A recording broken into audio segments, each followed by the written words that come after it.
নমস্কাৰ, স্বাগতম জনাইছোঁ আজি আমাৰ ফিউজ লাইভলৈ। আজি আমাৰ ফিউজ লাইভৰ মজিয়াত এজন পুলিচ মাতি আছে অসমৰ। আপোনালোকে জানে বাল্য বিবাহ এটা শুনি আছে, বহুত সৰুতে বিয়া কৰাই থানালৈ লৈ গৈছে। থানালৈ লৈ যায় কি কৰিছে, কি খাব দিছে, তাকে লৈ আমাৰ মাজত গীতানগৰ থানাৰ এজন পুলিচ অফিচাৰ মাতি আনিছোঁ আমাৰ ষ্টুডিঅ'লৈ। আহকচোন আমাৰ মাজত আজি পুলিচ অফিচাৰক মাতোঁ। তেওঁৰ নামটো হৈছে ৰাজেশ কুমাৰ দাস। তেওঁৰ ষ্টাইলটো একচোন যেন নাবাঙে। মাচুল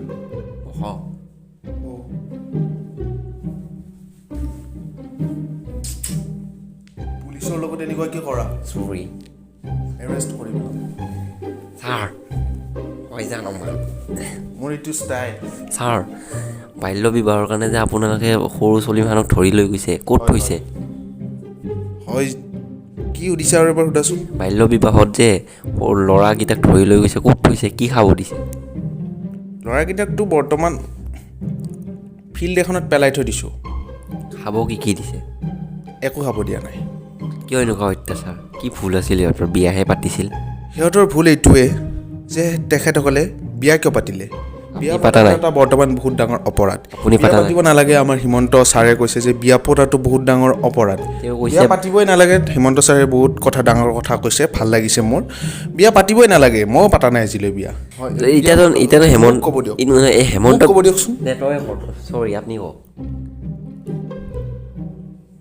বিয়া পতাটো বহুত ডাঙৰ অপৰাধ। বিয়া মানুহে পাতিবই নালাগে।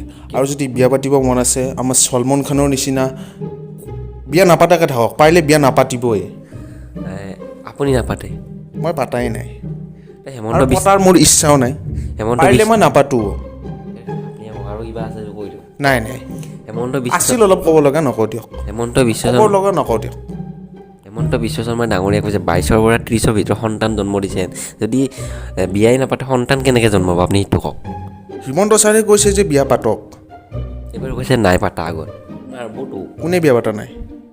ক'লে হিমন্ত বিশ্ব শৰ্মাই বিয়া পাতা মানে। হিমন্ত বিশ্ব শৰ্মা ছাৰে কৈছে যে 18 বছৰৰ ওপৰত বিয়া পাতিব দিছে। ভুল হৈ গ'ল মোৰ। 18 বছৰৰ ওপৰত বিয়া পাতিব মানা কৰিছে, 18 বছৰৰ তলত বিয়া পাতিব দিছে। এইটো ভুল হ'ল নেকি মোৰ? গণ্ডগোল মাৰিছে তহে পুলিচ মানে মই ৰাতি অলপ খাই দিলোঁ। মই অলপ গণ্ডগোল মাৰিছে, এইটো খাই দিলোঁ অলপ। পইচা কি সুধিছা এইবিলাক? তই পইচা খাইছোঁ বুলি নুসুধিবা। বেলেগ কিবা আছে যদি সুধা। খাম দে একেলগে। ঐ সাংবাদিক নহয় তুমি, ভালকৈ থাকা। কোৱা আৰু কি আছিল? কিমান বছৰ পৰা বিয়া পাতিব লাগে? মোৰ মতেতো 35 বছৰমান বয়সত বিয়া পাতি মাচুল চাইছোঁ, মাচুল চোৱা।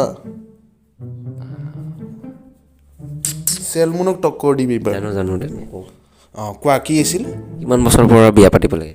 মোৰ মতেতো 35 বছৰ আৰু আমাৰ হিমন্ত ছাৰৰ মতে 40 বছৰ।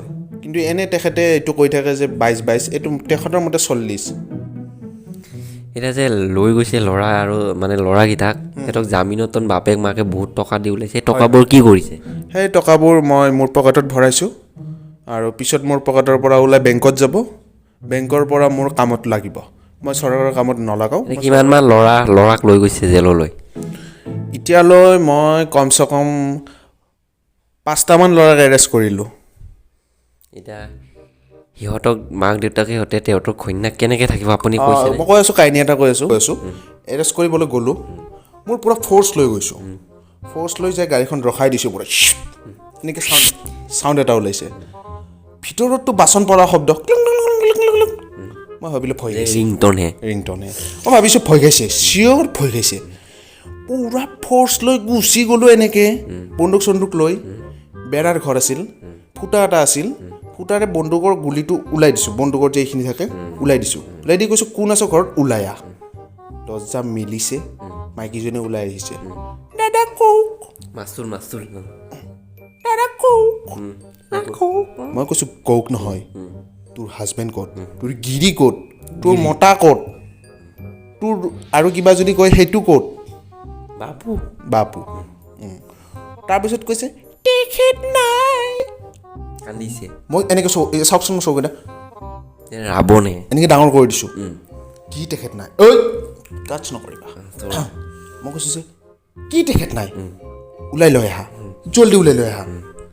তাৰপিছততো আহিছে এনেকৈ হাতখন কি কৈছে কৈ দিয়ক আৰু ঘনীয়াকে কৈছে যে মোৰ মতে দুখ নিনিব ক'ত লৈ যায় মোৰ বহুত দুখ লাগিব মই কাৰ লগত চুমা খাম এনেকুৱা নকৰিব কি ক'ম আৰু কান্দিয়ে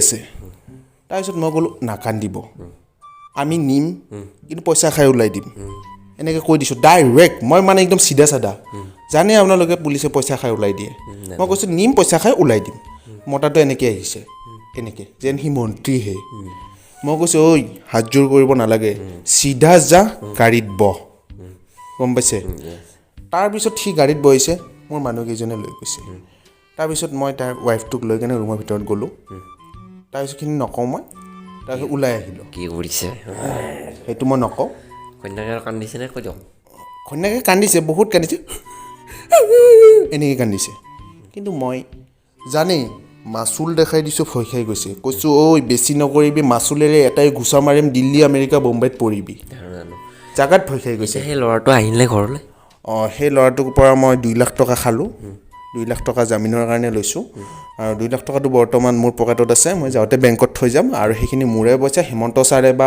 পুলিচৰ ডিপাৰ্টমেণ্টে 1 টকাও নাপায় ময়ে মাৰিম সেইখিনি পইচা আৰু ল'ৰাজন এতিয়া ঘৰত আছে আৰু আপুনি যায় যদি খবৰ ল'ব ভাল ল'ৰাজন বহুত ভাল টোটেল কিমান ল'ৰা আপোনালোকে গ্ৰেপ্তাৰ কৰিছে আমাৰ থানাৰ পৰা ন মই 5জনমানকে কৰিছোঁ আমাৰ থানাৰ পৰা কমচে কম 2 লাখ মানক গ্ৰেপ্তাৰ কৰা হৈছে আৰু কিমানজন আছে আৰু মই আৰু 10জনমানক গ্ৰেপ্তাৰ কৰিম আৰু কিছুমান বুঢ়াও আছে বাল্য বিবাহ কৰি দিয়া হয় এজন বুঢ়াৰ কাহিনীটো ক'বলৈ বহুত ভয়ে লাগে মোৰ কি কৈছে জানেনে তেওঁৰ নাম হৈছে এই যে নামটো মই পাহৰিলোঁ কি নাম আছিল তেখেতৰ চকুৰ নহয় চাইলাব্বা আলি চাইলাব্বা তেখেতৰ নাম চাইলাব্বা আলি তেখেতে কৈছে আৰে আমাৰ এই পোলাটা নিমানা মই কৈছোঁ কি ভইচ এইটো পোলাটা মই কৈছোঁ হোৱাট ইজ দিছ মানে গাড়ী তপলাটো নেকি প্ৰসাদৰ নাজানো মই একদমেই নাজানো পিছতে মোৰ যিবিলাক মোৰ লগৰ কৰ্মী মোৰ টীমত কাম কৰা মানুহ কৈছে যে ছাৰ পোলা মানে হৈছে তেখেতৰ ল'ৰাটো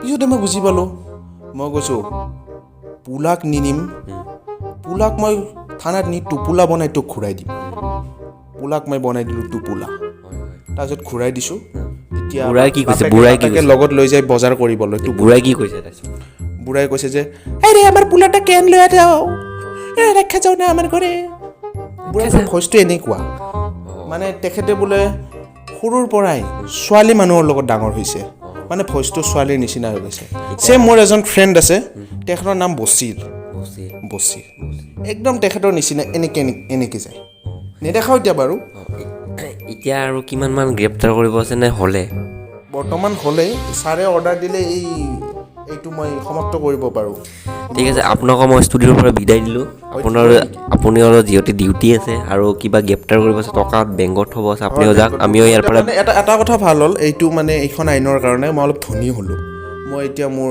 ঘৰ এটা বনাম বহুত টকা কামালোঁ মই এইখন আইন বনাই 2 দিনতে মই 2 কৰড়মান টকা কামালোঁ পাঠান হৈ গৈছে একদম ঠিক আছে বৰুৱাও হৈ গৈছে চব হৈ গৈছে ঠিক আছে এই ষ্টুডিঅ'ৰ পৰা আমি বিদায় ল'লোঁ আৰু আহিম নতুন খবৰ লৈ নতুন বাতৰি লৈ নতুন কি হৈ আছে আৰু ক'ত বিয়া হ'ব কিমান বছৰৰ পৰা বিয়া হ'ব সন্তান হ'ব তাক লৈ আহিম আপুনিও আহিব মাতিম আহিম I am coming in this studio' তো এই ষ্টুডিঅ'ৰ পৰা আমি বিদায় ল'লোঁ তামোলৰ সৈতে মই পাণ ধন্যবাদ